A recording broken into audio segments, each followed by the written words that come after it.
Yang pertama adalah sabda Nabi SAW, man suni'a ilaihi ma'rufa fal yujzi'hu. Barang siapa yang telah atau siapa yang mendapat perbuatan baik dari orang lain, hendaklah ia membalasnya. Nah, di sini kalimat perintah fal yujzi'hu artinya balas itu. Jadi jangan cuma tahu selalu ingin diberi, itu pun tidak pernah berterima kasih. Belajar untuk itu. Sekecil apapun, terima kasih. Dan saya sudah anjurkan atau tekankan kepada jemaah, lebih baik lagi kalau bapak ibu ucapkan jazakallahu khairan atau jazakillahu khairan kalau perempuan. Ya, karena dalam hadis lain dikatakan, siapa yang berbuat kebaikan lalu dia mengucapkan jazakallahu khairan bagi laki-laki, semoga Allah membalas anda dengan kebaikan, atau jazakillahu khairan buat perempuan, maka dia telah memberikan balasan yang sangat tepat atau layak. Nah, karena Allah subhanahu wa ta'ala yang akan membalas dia. Cuma jangan lupa khairannya. Seringkali ada beberapa ikhwan salaman nama saya, jazakallah Ustaz, jazakallah. Jazakallah apa? Karena jazakallah itu artinya semoga Allah membalas anda. Dengan apa? Khairan itu doanya. Ya. Dan tidak usah ditambah kathiran. Sunnahnya jazakallahu khairan. Ya. Maka khairan ini doanya gitu kan. Jadi sekecil apapun kebaikan orang, selalu kita membalasnya gitu.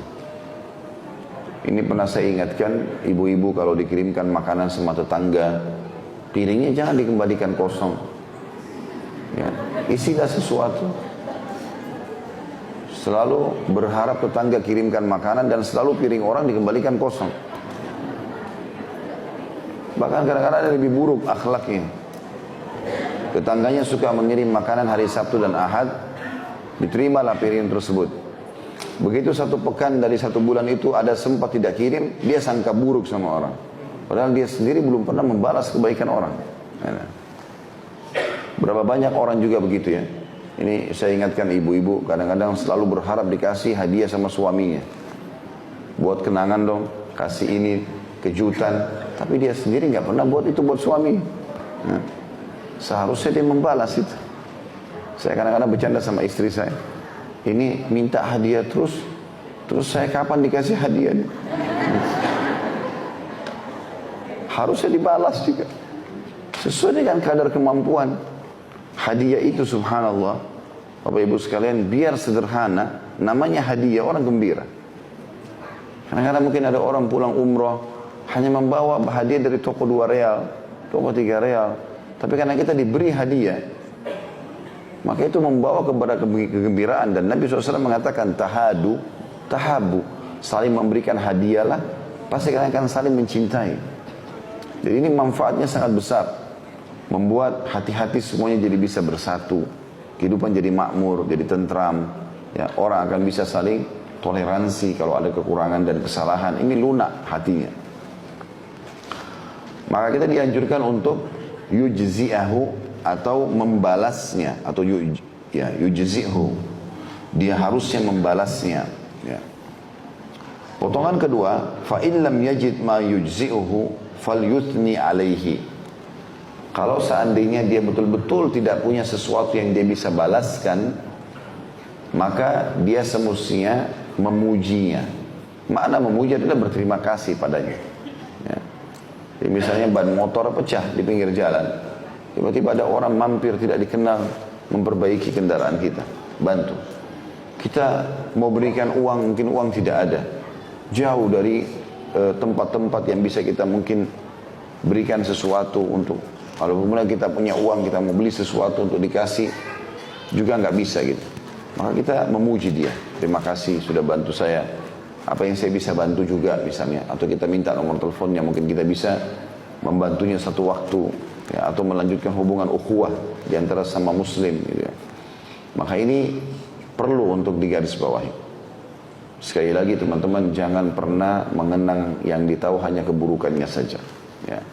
Beda kalau orang itu berbuat ijram. Ijram itu artinya kerusakan, pencurian, perampokan, penipuan. Itu berbeda ya. Itu tentu harusnya dia dilaporkan dan dihukum gitu kan. Tetapi kalau orang-orang tidak melakukan kesalahan, kemudian memang dia sudah berbuat baik sama kita banyak, maka kita harusnya berterima kasih. Apa saja, kalau hal-hal yang kecil saya disuruh, apalagi hal yang besar. Ya. Dan jangan pernah teman-teman sekalian karena kecewa ada permintaan kita satu dua yang tidak dipenuhi oleh orang lain. Misalnya kita mau utang nggak diutangkan, kita mau naik jabatan belum dinaikkan jabatannya, atau minta naik gajinya belum diiyakan dan seterusnya. Jangan membuat ini akhirnya kita langsung memvonis orang tidak baik.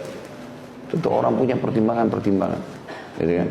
Atau orang melamar ditolak dan segala macam, ini tidak boleh langsung kita memvonis orang itu tidak baik. Karena tentu ada pertimbangan-pertimbangan. Ya. Kemudian selanjutnya potongan yang ketiga, fa innahu idza athna alaihi faqad syakarah. Kalau dia memujinya, maka dia telah berterima kasih padanya. Artinya dia mengatakan misalnya, Anda sangat baik, ya. Terima kasih misalnya, atau Anda sangat baik, bisa nggak saya balas satu waktu dengan apa yang saya bisa bantu, bisa minta alamatnya, nomor teleponnya, mungkin kita bisa memberikan sesuatu yang baik buat dia gitu. Ya. Dan potongan yang keempat adalah wa in katamahu faqad kafarah. Dan kalau dia menyembunyikan rasa terima kasihnya itu, makna menyembunyikan juga tidak mau dia tidak mau menilai itu. Mungkin karena dia menganggap nikmat yang sedang sampai padanya terlalu kecil, ya. Atau memang dasarnya dia orangnya tidak mengerti, tidak mau berterima kasih. Ada banyak orang datang silaturahim dengan keluarganya. Misal kayak sekarang kita di Jakarta ini, ada orang datang dari luar kota, nginap berapa hari, pulang, masuk rumah itu, pulang pun tidak ada terima kasih sama orang. Sudah tinggal di rumah itu, sudah diberikan makan. Ini termasuk kufur nikmat, tidak boleh sama sekali. Sekian tahun kerja di satu perusahaan, sudah dikasih segala macam fasilitas, begitu keluar atau dikeluarkan, buruk semuanya. Ini kufur nikmat, gitu ya. Karena terlalu banyak nikmat Allah Subhanahu Wa Taala yang diberikan kepada dia. Dan saya sudah ingatkan tadi teman-teman, dimaksud dengan kufur ini kufur kepada nikmat Allah Subhanahu Wa Taala. Karena tidak akan tadi saya bilang bergerak kaki suami, ya, tangan istri, kaki suami dengan mencari nafkah, tangan istri dengan mengerjakan pekerjaan rumahnya, atau siapa saja orang yang memberikan kita petunjuk kecuali dengan izin Allah SWT. Allah lah yang memudahkan itu semua. Karena kalau Allah tidak mudahkan, maka kita tidak akan mungkin bisa mendapatkan fasilitas-fasilitas yang memudahkan urusan kita. Dan kufur nikmat adalah dosa besar, ya. Kemudian lanjutan hadisnya adalah yang kelima potongan hadisnya, wa man tahalla bima lam yu'ta faka'annama labisa thawbai zur. Dan barang siapa yang menggunakan busana yang tidak diberikan untuknya, ya, maka dia telah menggunakan pakaian yang diikuti dengan dosa kebohongan. Ya. Tentu ini ada mirip dengan hadis yang lain. Siapa yang tidak merasa puas dengan yang sudah diberikan, maka dia telah kufur kepada nikmat itu, ya. Atau maknanya, atau semakna dengan itu, ya. Tapi saksi bahasan kita di sini adalah siapa yang menggunakan pakaian yang tidak diberikan padanya, maksudnya adalah dia mencurinya di sini, ya. Maka berarti sama dengan dia menggunakan baju kedustaan.